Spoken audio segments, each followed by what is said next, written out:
Alright, so for a little while I have been, scoot that back. I've been wanting to do a segment called Megan's Current Obsessions. Can you see it? Can you see it? Just about things that I have rediscovered, discovered for the first time, for some reason have become more enthusiastic about recently, whatever.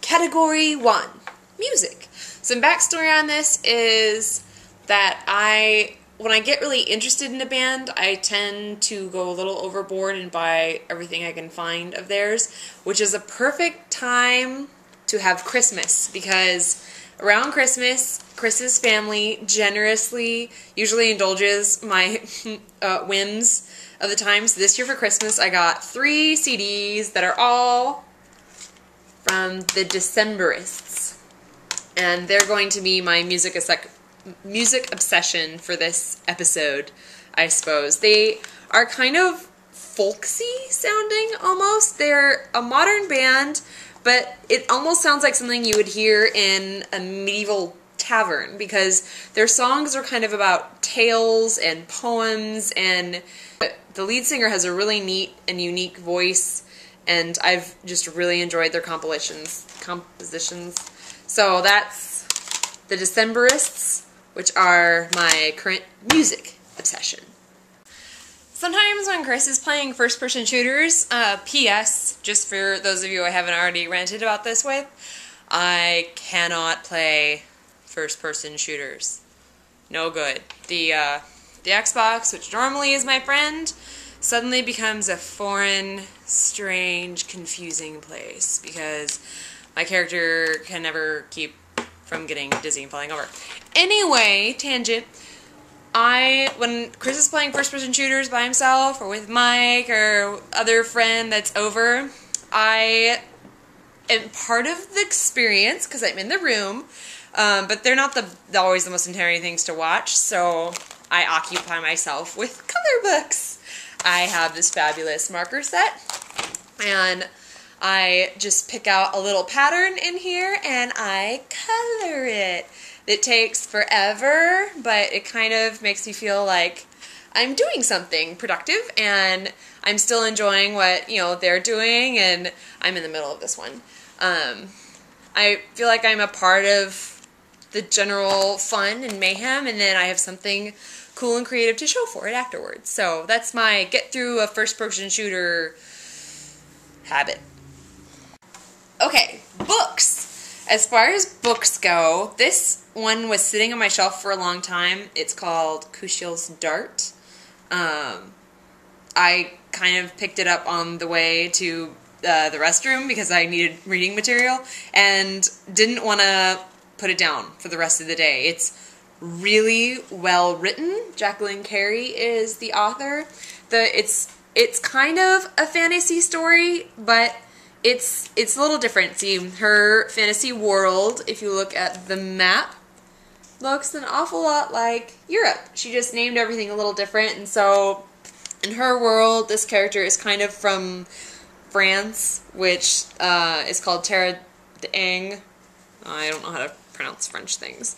But she is kind of a courtesan, and she's trained as a spy, so there's kind of this sexy element in the midst of danger and political intrigue, and this book, I kid you not, has like 3 climaxes. Like, there's battle after thing happening in the book, so you think that, wow, that was a really good epic story when you're like, here, and then it happens again here, and then here, and there's a huge series of these. I've only read the first 3, and they're all fantastic. I kept thinking that they would get bad eventually, because surely she couldn't have so many good ideas, but they're amazing. I've loved this series. So if you're looking for a good book to read, then I highly recommend this one.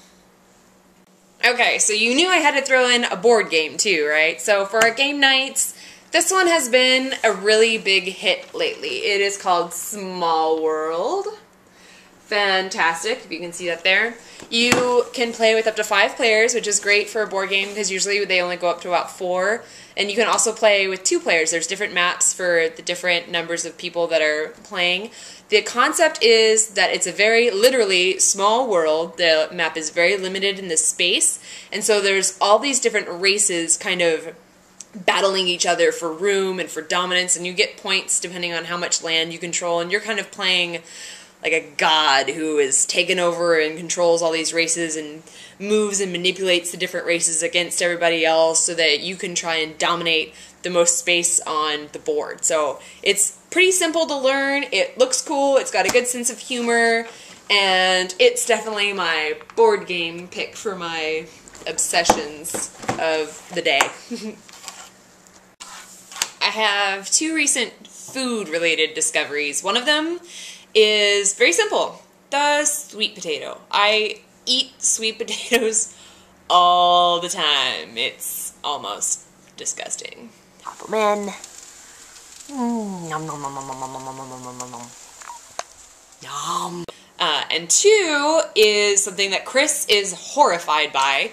I love my green smoothies. By that I just mean normal smoothie equals, you know, yogurt, strawberries, banana, and I throw in a pile of arugula or spinach or cucumber. It's the best way to get your vegetables in because you don't always feel like salad. I feel like salad, I think, more than the average person, and it's not, you know, every day. So if you want to get your veggies in every day, throw your veggies in a smoothie. It's amazing how good it actually tastes. I would now add a movie or something that I've watched recently that I liked, but I actually haven't been to a movie in theaters in a really long time, which brings me to the fact that I'm looking forward to Iron Man 2 because that comes out this weekend, and I'm really looking forward to that. It's, you know, Robert Downey Jr., Gwyneth Paltrow, Scarlett Johansson. I would totally make out with her. I mean, well, what can I say? And that comes out this weekend, and I'm definitely going to go see that in theaters. Maybe not immediately because I have my first paddling race this weekend, but hopefully I'll get around to it soon. And I hope that everyone has enjoyed my little recommendations. I'm not trying to sell you anything. I've just really enjoyed all these things, and I want you to share in the love. So, have a good week.